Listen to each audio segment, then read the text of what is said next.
तो hello guys, welcome to Career Mentors. कैसे हैं आप सब लोग? मेरे को लगता है आप लोग सब अच्छे होंगे। चलो बच्चों, तो आज हम स्टार्ट करेंगे क्लास 12th का चैप्टर नंबर 2 सॉल्यूशंस। देखो बच्चों, मेरे को लग रहा है कि आप लोग सोच रहे होंगे कि मैं अब अल्कोहल फिनॉल ईथर क्यों नहीं चालू कर रहा हूँ। बट बच्चों, समझने की कोशिश करो। समझने की कोशिश ये करो कि अभी फिजिकल केमिस्ट्री कर लोगे तो ज़्यादा अच्छा है, क्योंकि ऑर्गेनिक केमिस्ट्री आप जब क्लासेस में आओगे तो वो बहुत अच्छा रहेगा।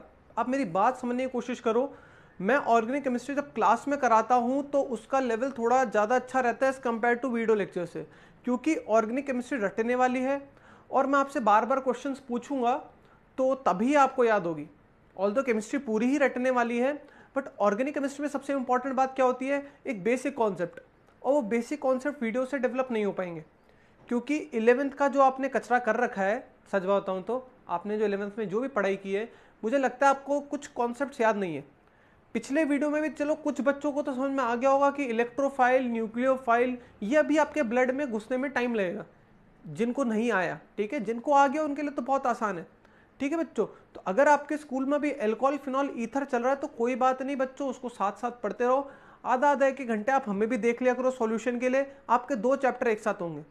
अगर मान लो आपको स्कूल में कुछ समझ में नहीं आ रहा है, वैसे मेरे को लग रहा है आपको सब समझ में आ रहा होगा, आपके स्कूल के टीचर्स बहुत अच्छा पढ़ाते हैं, बट अगर आपको तब भी समझ में नहीं आ रहा है तो कोई बात नहीं, आप मुझसे प्रॉब्लम्स पूछ सकते हो। बट फिलहाल मैं एक बार पहले 4 चैप्टर कंप्लीट कराने पे प्राइम फोकस करूंगा। मेरा मेन फोकस वही है, क्योंकि बच्चों समझने की कोशिश करो, मैं आपके भले की सोच रहा हूँ। मेरे को कराने में मैं कुछ भी चैप्टर करा सकता हूँ, मेरा टाइम उतना ही लग रहा है। बट अगर मेरे को लग रहा है कि आपका ऑर्गेनिक, क्योंकि देखो IUPAC नेम, कॉमन नेम, आप लोग याद करो, आपने 11th में जब ऑर्गेनिक केमिस्ट्री क्लासेस ली थी तो आपका इंटरेक्शन कितना था क्लास में? ठीक है, तो फिजिकल केमिस्ट्री आसानी से हो सकती है, उसमें खास इंटरेक्शन की ज़रूरत नहीं है। बट ऑर्गेनिक केमिस्ट्री में इंटरेक्शन बहुत इंपॉर्टेंट रोल प्ले करता है। आपकी शक्लों से मैं पहचान जाता हूँ आपको कौन सा कॉन्सेप्ट समझ में आ रहा है, कौन सा कॉन्सेप्ट समझ में नहीं आ रहा है, तो मैं उसी हिसाब से उस कॉन्सेप्ट को वापस से रिपीट करता हूँ। अभी मैं ये सोच कर चलता हूँ कि आप सबको पता होगा कि न्यूक्लियोफाइल क्या होता है, बट आप में से बहुत सारे बच्चे हैं जिनको अब तक ये नहीं पता कि न्यूक्लियोफाइल क्या होता है, इलेक्ट्रोफाइल क्या होता है। तो मेरी बात आपको समझ में आ रही है कि अभी हम फिजिकल केमिस्ट्री के चैप्टर्स कर देते हैं। अगर आपको ये देखो, ये चैप्टर्स भी इंपॉर्टेंट है, ये भी अच्छा वेटेज कैरी करते हैं। और मैं आपको एक सच बात बताऊँ ना, अगर आप मेरी बात मानो तो चैप्टर नंबर 1, 2, 3, 4 ये चारों चैप्टर मिलाकर अराउंड 19 मार्क्स के आते हैं, और चैप्टर नंबर 10, 11, 12, 13, 14, 15, 16 ये सब मिला के आते हैं 28 मार्क्स के। अब आप देख सकते हो, एनालाइज कर सकते हो कि कौन सा ज़्यादा इंपॉर्टेंट है। यहाँ 1, 2, 3, 4, 5, 6, 7 चैप्टर है, 28 मार्क्स है। यहाँ 1, 2, 3, 4 चैप्टर है, 19 मार्क्स है। बात समझ में आ रही है? तो आपको समझा तो इसका वेटेज पर चैप्टर ज़्यादा है एज कम्पेयर टू इससे। सबसे पहली बात तो ये ध्यान रखना, ठीक है, क्योंकि 28 मार्क्स का ही है। ऑल दो चैप्टर का वेटेज बराबर बराबर से है, बट समझने की कोशिश करना, यहाँ पे जो ये बड़े चैप्टर, ये जो 4 चैप्टर्स हैं, ये बहुत ही लेंदी चैप्टर्स हैं। इवन 4 नहीं, सॉरी, ये 5 चैप्टर्स हैं, बहुत ही लेंदी चैप्टर्स हैं। ये 2 तो तब भी कंपैरेटिवली कम है। तो इनको क्लास में ही याद करवाऊंगा तभी मजा आएगा, नहीं तो आपके लिए बस ये एक तरह से बस पढ़ लिया आपने, आपको याद नहीं होगा, आप रिएक्शन नहीं लिख पाओगे। आपने ऑर्गेनिक में सुना होगा, आप कन्वर्जन्स करते हो, आप नेम रिएक्शंस लिखते हो, ठीक है, आप डिस्टिंक्शन करते हो, डिस्टिंक्शन मतलब कि केमिकल टेस्ट करते हो, वो बेटा वीडियो क्लासेस से इतना अच्छे से नहीं होने वाला। मैं आपके भले के लिए बोल रहा हूँ। अभी आप सॉल्यूशन चैप्टर पढ़ लो, फिर हम सॉलिड स्टेट और इलेक्ट्रोकेमिस्ट्री और केमिकल काइनेटिक्स पढ़ेंगे, एंड देन उसके बाद हम क्या करेंगे बच्चों, हो सका तो ऑर्गेनिक पढ़ेंगे। ठीक है, आई होप तब तक लॉकडाउन खुल जाना चाहिए और क्लासेस कंटिन्यू हो जानी चाहिए, क्योंकि ऐसे पढ़ाने से ना आपको मजा आएगा ना मेरे को मजा आएगा। ठीक है, ना रेगुलरिटी बनती है, ना क्लास का ड्यूरेशन बढ़ता है। तो थोड़ा सा मेरी बात को आप प्लीज सीरियसली ले। और आज मैं इंट्रोडक्शन दे रहा हूँ आपको चैप्टर नंबर 2 सॉल्यूशंस का। ठीक है बच्चों, आई होप आप माइंड ना करें।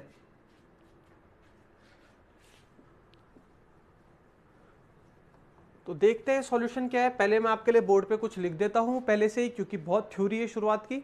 चलिए,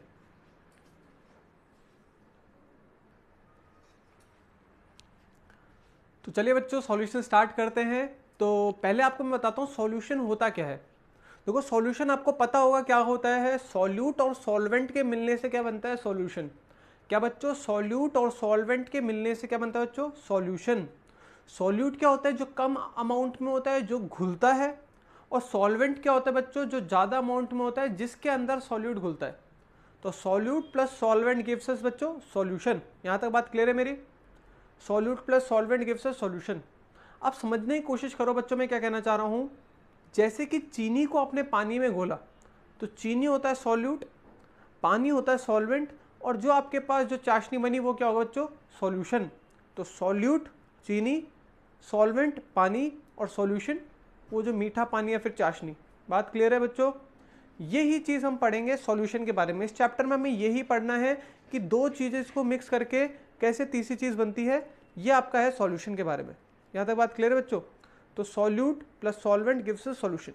अब हम चलते हैं आगे। अब हम पढ़ते हैं क्लासिफिकेशन ऑफ सॉल्यूशंस। ठीक है, how do we classify solutions. हम सॉल्यूशंस को कैसे कैसे करके बांट सकते हैं, डिवाइड कर सकते हैं। तो पहला है based upon the nature of solvent, मतलब सॉल्वेंट कैसा है उसके बेसिस पे हम सॉल्यूशंस को कैसे डिस्टिंग्विश करेंगे। अगर सॉल्यूट को आप पानी में घोलोगे, अगर आप सॉल्यूट को पानी में घोलोगे तो जो मिक्सचर बनेगा, जो सॉल्यूशन बनेगा वो क्या होता है आपका बच्चों? Aqueous solution. तो एक्वस सॉल्यूशन का मतलब क्या होगा? जब हम उसे वाटर में घोलेंगे, जब कभी भी सॉल्यूट पार्टिकल को आप वाटर में घोलोगे तो आपका जो सॉल्यूशन बनेगा वो कैसा सॉल्यूशन बनेगा बच्चों? Aqueous solution. वेयर एज जब हम कोई भी सॉल्यूशन को पानी के अलावा किसी और सॉल्वेंट में घोलेंगे, फॉर एग्जाम्पल CCl4 में घोला, बेंजीन में घोला, एल्कोहल में घोला, अगर इनमें हम कभी भी किसी को घोलेंगे तो वो कैसा सॉल्यूशन हो जाएगा बच्चों? Non aqueous solution. तो क्या बोला बच्चों मैंने? अगर हम क्लासिफाई करेंगे नेचर ऑफ सॉल्वेंट के बेसिस पे, तो अगर एक्वस सॉल्यूशन वो सॉल्यूशन होंगे जिसमें सॉल्वेंट क्या होगा बच्चों? ध्यान से सुनो, सॉल्वेंट क्या होगा? वो क्या होगा? जब हम सॉल्वेंट क्या होगा? वाटर होगा, तब वो एक्वस सॉल्यूशन होगा। और जब सॉल्वेंट CCl4, बेंजीन या फिर आपके पास अल्कोहल होगा या फिर और भी फलाना डिमकाना होगा, तो आपका क्या होगा? Non aqueous solution. क्लियर है बात? प्लीज फोकस करना। Based upon number of constituent, मतलब कितने पार्टिकल्स प्रेजेंट है, मतलब कितनी चीजें घोल रहे हो, उस हिसाब से हम डिवाइड करेंगे सॉल्यूशन को। पहले है बाइनरी सॉल्यूशन। बाइनरी, बाई मतलब होता है दो, तो बाइनरी में हम कितनी चीजें घोलेंगे एक साथ? दो। जैसे कि शुगर इन वाटर, चीनी को आपने पानी में डाला, तो ये कैसा सॉल्यूशन हो गया? बाइनरी। क्यों? क्योंकि इसमें दो कंपोनेंट है, शुगर और वाटर। इसमें एक है सॉल्यूट और एक है सॉल्वेंट।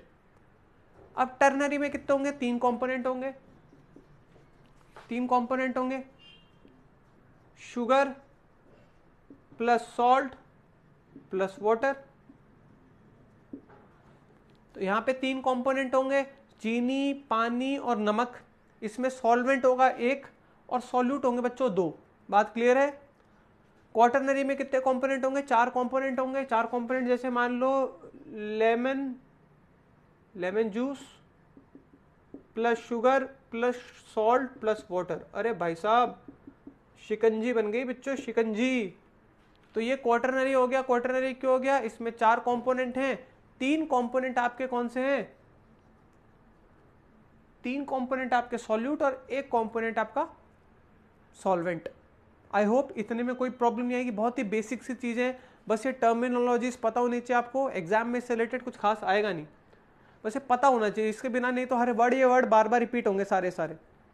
अब based upon the amount of solute, क्या हम इस साइड वाले को मिटा दे, रब कर दे? चलो, based upon the amount of solute. तीसरा है कि कैसे क्लासिफाई करेंगे कि सॉल्यूट का अमाउंट कितना है। अब मेरी बच्चों बात सुनो, अगर हम कभी भी टेम्परेचर और प्रेशर किसी भी सॉल्वेंट का चेंज ना करें,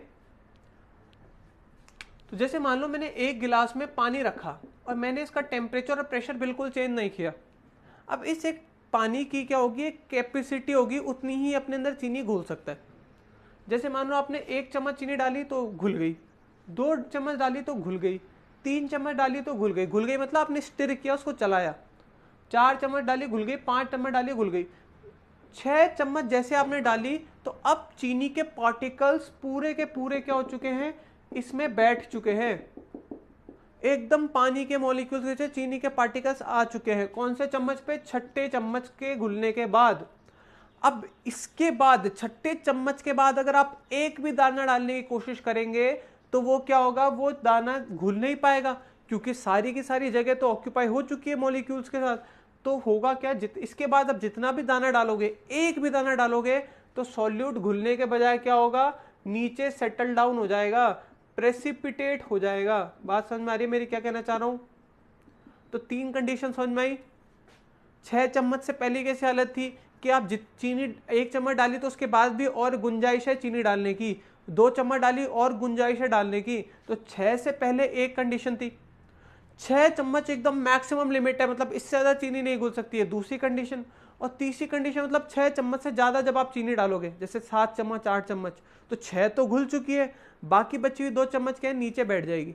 बात क्लियर है मेरी बात? तो इसी टाइप से 3 टाइप के आपके क्या है सॉल्यूशंस को आपने डिवाइड किया based upon the amount of solute. पहले है अनसैचुरेटेड सॉल्यूशन। अनसैचुरेटेड सॉल्यूशन वो सॉल्यूशन होते हैं जिसमें और सॉल्यूट घुलने की क्षमता रखता है, मोर सॉल्यूट कैन बी डिसॉल्व, जो थी 6 चम्मच से पहली वाली बात। अभी सैचुरेशन नहीं है, सैचुरेशन मतलब होता है एकदम टॉप लिमिट, तो अभी सैचुरेशन नहीं आया, अभी और घुल सकता है। सैचुरेटेड मतलब क्या है, no more solute can be dissolve. Saturated ये वाला कंडीशन होगी 6 चम्मच वाली, मतलब बस अब ये लिमिट आ चुकी है बेटा, अब इससे ज्यादा तो चीनी नहीं घुल सकती, ये फाइनल लिमिट है बस, ठीक है। और सुपर सैचुरेटेड मतलब अब जो एक्सेस जो होगा वो क्या होगा, प्रेसिपिटेट होने लग जाएगा, प्रेसिपिटेट होने लग जाएगा, नीचे बैठने लग जाएगा। यहां तक बात क्लियर है? एक्सेस वाला है वो क्या, नीचे बैठने लग जाएगा, तो वो हो जाएगा आपका सुपर सैचुरेटेड सॉल्यूशन। यहां तक बात क्लियर है? तो हमने 3 टाइप के सॉल्यूशन पढ़े on the basis of amount of solute. एक पढ़ा हमने अनसैचुरेटेड जिसमें more solute can be dissolve, दूसरा पढ़ा हमने सैचुरेटेड जिसमें no more solute can be dissolve, और तीसरा पढ़ा हमने क्या बच्चों, सुपर सैचुरेटेड जिसमें जो एक्सेस सॉल्यूट होगा गेट्स प्रेसिपिटेटेड, वो नीचे बैठ जाएगा। यहां तक मेरी बात आपको क्लियर हो रही है? चौथा वीडियो मतलब चौथा आपका पार्ट है वो है based upon physical state of solute and solvent. मतलब जो आपके घुल रहे हैं, सॉल्यूट और सॉल्वेंट घुल रहे हैं, उनका फिजिकल नेचर कैसा है, उनका फिजिकल स्टेट कैसा है, ठीक है। इसके बेसिस पे हम उनको क्लासिफाई करेंगे। तो देखो ये आपके पूरे 9 पर्टिकुलर आपके परम्यूटेशन और कॉम्बिनेशन बने। 9 कॉम्बिनेशन कैसे कैसे बने, अगर मैं सॉलिड को घोलूंगा सॉलिड में, लिक्विड को घोलूंगा सॉलिड में, गैस को घोलूंगा सॉलिड में, या सॉलिड को घोलूंगा लिक्विड में, ऐसे करके हमने 9 कॉम्बिनेशन बनाए। देखें ये है सॉल्यूट, यहाँ पे है सॉल्वेंट। मतलब सॉलिड को घोलो सॉलिड में, मतलब सॉलिड कम मात्रा में हो, सॉल्यूट फॉर्म में, और सॉल्वेंट भी सॉलिड हो, मतलब सॉलिड को सॉलिड में घोलना है। इसका बेस्ट एग्जाम्पल क्या है, याद करो, इसका बेस्ट एग्जाम्पल है पहले वाले का है मेटल अलॉयस।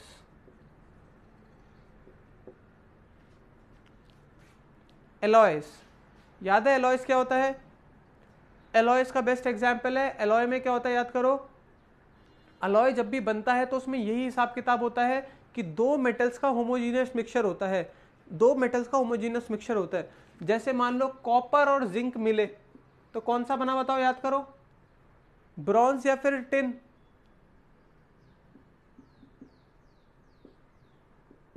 ये ब्रॉन्ज।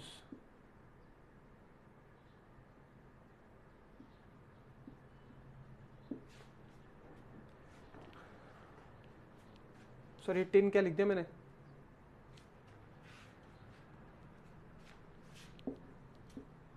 ब्रास, सॉरी टिन गलती से लिख दिया। तो कॉपर और जिंक मिलके बनाएंगे ब्रास, और कॉपर और टिन मिलके बनाएंगे ब्रॉन्ज, ठीक है। यहां तक क्लियर है मेरी बात? तो ये एक तरह से इन दोनों का मिक्सचर हुआ, ये क्या बना आपका, ये आपका बना क्या, अलॉय। तो ये बने आपके क्या बच्चों, अलॉय। तो पहले वाले का एग्जाम्पल क्या होगा, सॉलिड इन सॉलिड का अलॉय। अब अगला कौन सा बच्चों आपके पास, सॉलिड इन लिक्विड। याद करो बच्चों सॉलिड इन लिक्विड का एग्जाम्पल क्या है, एक सेकेंड, सॉलिड इन लिक्विड का एग्जाम्पल बताओ क्या होगा, मतलब सॉरी लिक्विड इन सॉलिड का। तो लिक्विड घोलना आपको सॉलिड में, याद करो छोटा सा लिक्विड और ज्यादा से ज्यादा सॉलिड। इसका बेस्ट एग्जांपल है याद रखना, मेटल अमलगम।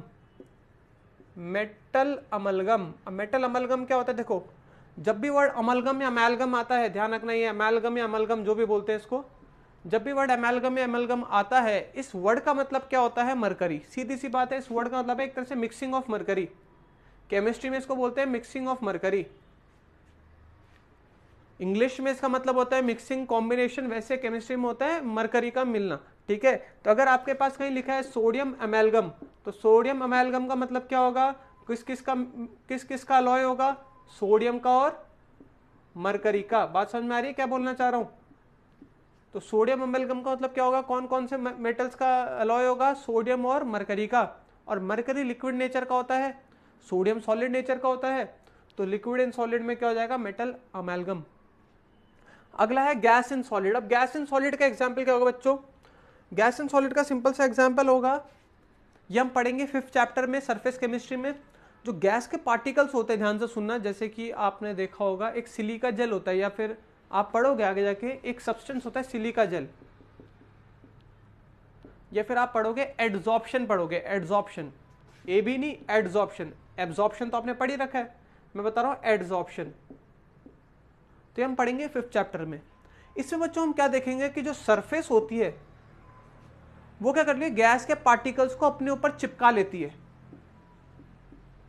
गैस के पार्टिकल्स को अपने ऊपर चिपका लेती है। जैसे पॉन्ड्स का ऐड देखा है आपने, पॉन्ड्स का ऐड, वो एक्टिव चारकोल वाला, वो पानी में डालते हैं और सारे सारे काले पार्टिकल्स को अपने ऊपर चिपका लेता है। वैसे सरफेस क्या करती है, गैस के पार्टिकल्स को अपने ऊपर चिपका लेती है। इस प्रक्रिया को हम बोलेंगे एड्सॉर्प्शन। जब सरफेस के ऊपर सब चीजें चिपकेंगे तो होगा एड्सॉर्प्शन। एब्सॉर्प्शन मतलब क्या होता है, जब पूरी तरीके से वो सोख ले, जैसे कि स्पंज सोखता है, जो स्पॉन्ज होता है, स्पंज होता है, वो क्या होता है, पूरी तरह से सोख लेता है। बट एड्सॉर्प्शन में क्या होगा, सरफेस पे सोखेगा। तो गैस इन सॉलिड एक तरह से क्या होगा, इसका एग्जांपल क्या होगा, एड्सॉर्प्शन ऑफ गैसेस। जब सरफेस पे क्या हो जाए, गैसेस क्या हो जाए, सॉलिड के चिपक जाए। ठीक है बच्चों, चलो अगला है सॉलिड इन लिक्विड। बहुत आसान है सॉलिड इन लिक्विड, सॉलिड को लिक्विड में घोलना है, बहुत आसान। बताओ, चीनी इन पानी, नमक इन पानी, तो शुगर इन वाटर। शुगर नहीं बच्चों, शुगर तो नॉर्मल लोग बोलते हैं, हम जैसे लोग करियर मेंटर्स में मेरे से पढ़ने वाले बच्चे क्या बोलते हैं, sugar. Very good. Liquid in liquid, liquid in liquid क्या होगा, याद करो, आपको ये तो पक्के से आता होगा। लिक्विड में लिक्विड मिलाओ, कौन सा एग्जाम्पल है लिक्विड इन लिक्विड में, बताओ यार, ये भी नहीं पता। देखना एग्जाम्पल देखते हैं, देखो आपको याद, अपनी पुरानी यादें ताजा हो जाएंगी। Alcohol in water, alcohol in water.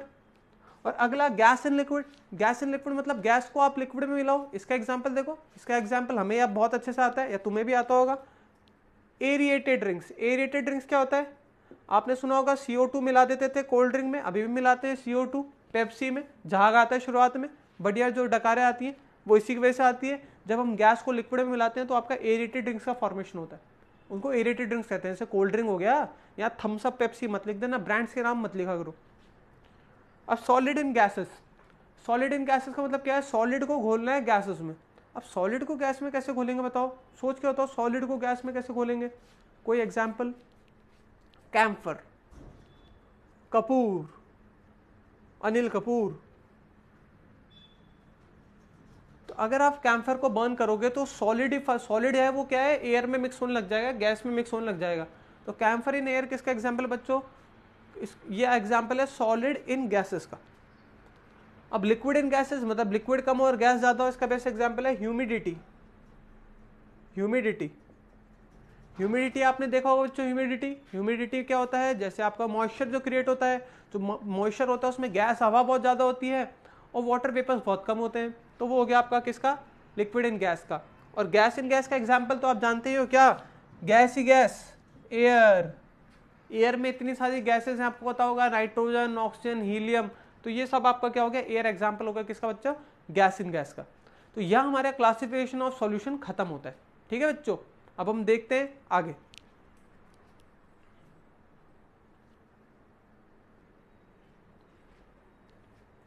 अब बच्चों नेक्स्ट वीडियो जो होगा हमारा, मतलब सॉरी नेक्स्ट जो टॉपिक होगा वो हमारा होगा बच्चों कंसंट्रेशन का होगा। ठीक है, वो मैं आपको बताऊंगा बच्चों नेक्स्ट वीडियो में ही। आज का वीडियो थोड़ा छोटा हो गया क्योंकि नया चैप्टर स्टार्ट किया, थोड़ी बकवास भी ज़्यादा हो गई। ठीक है, वो नेक्स्ट वीडियो में मैं इसलिए बताऊंगा क्योंकि बच्चों जो अब यहाँ तक तो देखो 11th फॉलो के लिए कुछ काम का नहीं था। अब अगला वीडियो है जो 11th और 12th दोनों में कॉमन है, अगला वीडियो है जो 11th और 12th दोनों में कॉमन है। तो मैं यहाँ ये कोशिश करूँगा कि अगला जो वीडियो आएगा उसमें 11th और 12th दोनों क्या करें, साथ साथ इसको पढ़ ले। ठीक है बच्चों, तो इसलिए मैं इसको नेक्स्ट वीडियो में रखूँगा। आज के लिए मैं आपको एक चीज़ बताता हूँ, नंबर ऑफ मोल्स का एक फॉर्मूला जो आपको पता ही होगा वैसे तो, बट तब भी बता देता हूँ। नंबर ऑफ मोल्स का फॉर्मूला क्या होता है, तो नंबर ऑफ मोल्स का फॉर्मूला होता है बच्चों मास इन ग्राम अपॉन मोलर मास या मॉलिक्यूलर मास। मास इन ग्राम अपॉन मॉलिक्यूलर मास, ये होता है आपका नंबर ऑफ मोल्स का फॉर्मूला। ठीक है, कैसे होता है जैसे मैं समझाता हूँ। जैसे मान लो आपको दे रखा है कि 5 ग्राम, आपको दे रखा है 5 ग्राम ऑफ नियॉन, तो बताओ मोल्स कितने होंगे। 5 ग्राम ऑफ नियॉन दे रखा है तो नंबर ऑफ मोल्स होंगे मास इन ग्राम, कितना मास दे रखा है नियॉन का 5 ग्राम, अपॉन मोलर मास, नियॉन का एटॉमिक मास कितना होता है बच्चों 20, तो कितने हो गए मोल्स 1/4 इज इक्वल टू 0.25। ये आपने 11th में किया होगा, नहीं याद है तो ये फॉर्मूला याद रखना है। ऊपर वेट आएगा, मास आएगा, नीचे आएगा मॉलिक्यूलर मास या फिर atomic mass, n is equals to W upon mm। ठीक है बच्चों। अब बच्चों क्षमा चाहता हूँ आज का वीडियो थोड़ा सा छोटा रह गया, क्योंकि यार मैं बहुत ज़्यादा मैंने चिंतन किया कि मेरे को कौन सा चैप्टर स्टार्ट करना चाहिए, क्या फर्स्ट करना चाहिए, क्या सेकंड करना चाहिए, क्या 11 चैप्टर स्टार्ट करना चाहिए, और मैं इस कंक्लूजन पे आया कि ऑर्गेनिक के चैप्टर तो अभी स्टार्ट नहीं करने चाहिए, क्योंकि ऑर्गेनिक अगर मैंने अभी स्टार्ट कर दिया तो आपका अभी स्कूल के लिए तो आपको अच्छा लगेगा, बट फाइनली बोर्ड्स में आपको बहुत प्रॉब्लम क्रिएट होगी। वो मैं एक सांस में आपको रटवाऊंगा, टेंशन मत लो आप, ठीक है, वो एक सांस में रटवाऊंगा। आपको मेरी बात पे अगर भरोसा नहीं है तो आप अपने सीनियर से बेझिझक पूछिए, आप उनके साथ लूडो खेलते हैं, आप उनके साथ व्हाट्सएप चैट में हैं, तो आप इतना तो पूछ ही सकते हो उनसे कि ऑर्गेनिक केमिस्ट्री सेकंड बुक कैसे याद करवाई जाएगी, तो आप उसकी तो टेंशन लो मत, ठीक है। इसलिए मैं आपको वीडियो से नहीं करा रहा कि वीडियो से उतनी अच्छी फिनिशिंग नहीं आएगी। फिर बात आई कि मैं फिजिकल में पहले फर्स्ट चैप्टर चालू करूँ या सेकंड चैप्टर चालू करूँ, बट बच्चों याद करो पिछले साल 11th में आपके सॉलिड स्टेट कोर्स में था, और मैंने आपको कोचिंग में 11th में ही सॉलिड स्टेट कंप्लीट करा दिया। ऐसा नहीं मैं अभी वापस नहीं कराऊंगा, बट मैंने बहुत सारे बच्चे जो अपने अभी वीडियो देख रहे हैं उन लोगों ने पहले ही 11th में सॉलिड स्टेट कर लिया है। तो जब आपने 11th में पहले ही कर लिया है तो मैं सोच रहा हूँ अभी फिलहाल उसको अभी वापस से कराने का कोई मतलब नहीं है, फालतू आप वीडियो देखोगे नहीं, क्योंकि आता तो आपको वैसे पहले भी नहीं था और अभी भी नहीं आता है, बट आप तब भी वीडियो नहीं देखोगे इस पर्टिकुलर मिसकंसेप्शन के साथ कि आपको वो आता है। इसलिए मैं सॉल्यूशन स्टार्ट कर रहा हूँ, और ये वाला टॉपिक भी आप पहले पढ़ चुके हो, यहाँ तक तो हम पहुंच ही चुके थे, कंसंट्रेशन भी शायद हमने कर लिया था, बट कोई बात नहीं बच्चों, स्टार्टिंग से चालू करेंगे। नेक्स्ट वीडियो में हम कंसंट्रेशन चालू करेंगे, प्लीज वीडियो में बने रहिएगा और देखते रहिएगा।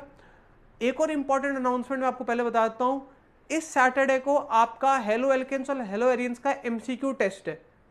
कोशिश करूंगा कि मैं लाइव आ सकूं और आप चैट बॉक्स में ही क्या करो उसका आंसर्स दो, मैं बिल्कुल कोशिश करूंगा। अगर प्रैक्टिकली पॉसिबल हुआ तो हम लाइव आके क्या करेंगे उसको पर्टिकुलर क्या करेंगे, आपका लाइव ही वो सब कुछ चैट बॉक्स में आप आंसर्स दोगे और मैं उसी हिसाब से आपका टेस्ट को आगे कंडक्ट कराऊंगा, ठीक है। तो इस सैटरडे को बच्चों वही सेम जो आपका टाइम स्लॉट है उसमें आपका मैं टेस्ट लूंगा हेलो एल्केन्स और हेलो एरियंस का, 99.9% है वो लाइव क्लास होगी। तो आपको प्लीज लाइव पे बने रहना है, अपने दोस्तों को प्लीज बता देना, और वहां पे चैट्स में प्लीज आंसर देना ऑप्शन नंबर ABCD, तुक्के नहीं मारने, मजाक नहीं करना है, क्योंकि आप लोग मेरे को बहुत प्यारे बच्चे हो, आप मेरे को अच्छे से जानते हो, ज्यादा मजाक किया तो मैं वही फोन से निकल के ही मारूंगा, ध्यान रखना, ठीक है बच्चों। तो मजाक नहीं करना है, टेस्ट के लिए प्रिपरेशन चालू कर दो, कल से हम स्टार्ट करेंगे कॉन्सेंट्रेशन। तब तक के लिए हंसते रहिए, जय हिंद।